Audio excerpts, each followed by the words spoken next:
Well, I just want to know if I'm convicted of a crime. If you suspect me... I can't convict you of a crime. No, suspect me of committing a crime.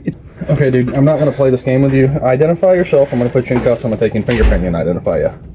What oath am I not honoring? Constitution. I have the right to be secure in my person, my papers, and my effects without a warrant. In this revealing footage, we witness a tense confrontation between a police officer and a resident following a neighbor's allegation involving a vehicle suspected to belong to the government. When the officer arrives and demands identification, the resident pushes back, leading to a heated debate over constitutional rights and proper law enforcement procedures. The situation highlights the complexities of applying the law in real time and raises important questions about the limits of police authority, as well as the freedoms and privacy protections granted to citizens by law. The footage serves as a powerful reminder of the importance of legal awareness and mutual responsibility in civil encounters. And they were saying this, that, and the other, a whole bunch of stuff. So I asked them to leave, and they did. That's fine. They're out there. That's cool.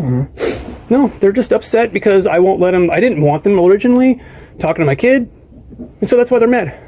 Well, they're doing their job. They're part of the children's division. Well, they have to investigate just like we have to investigate stuff. So I know.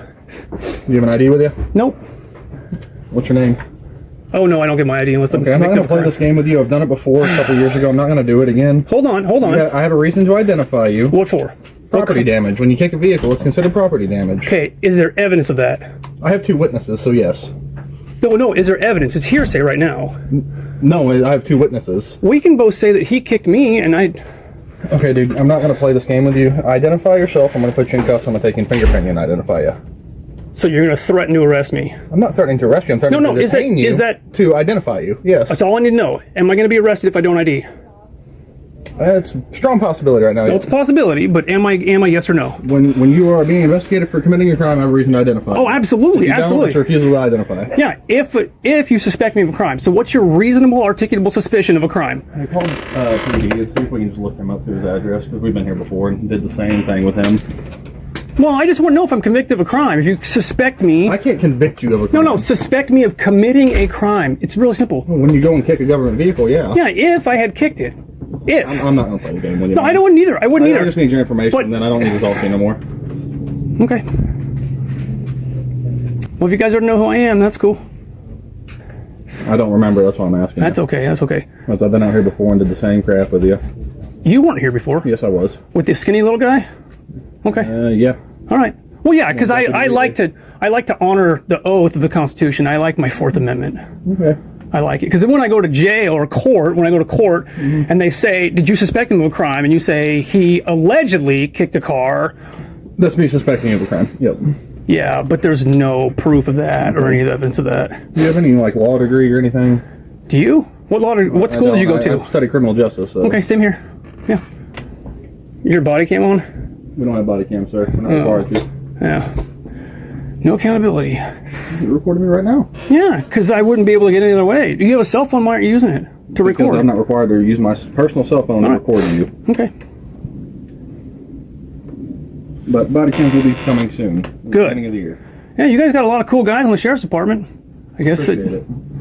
I just don't know why we have to be different when I'm just asking for you to identify yourself. Man, I just don't know why you can't honor the oath that you took.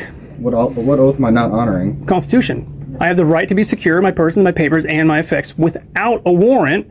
You can't do nothing. You have to have a warrant. Identify you when I suspect you of committing a crime? Yeah, that's my person, my papers, and my effects. You might want to look up Missouri state law.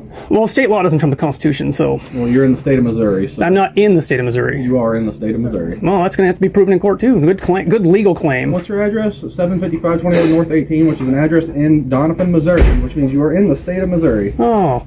That's real crazy, ain't it? It is, because you just made a legal claim. That's even crazier that the sheriff's department makes legal claims while on duty. This incident reveals a troubling sign of authority abuse within law enforcement, as an officer, acting on an unverified accusation, attempted to bypass constitutional safeguards to demand identification and access private property.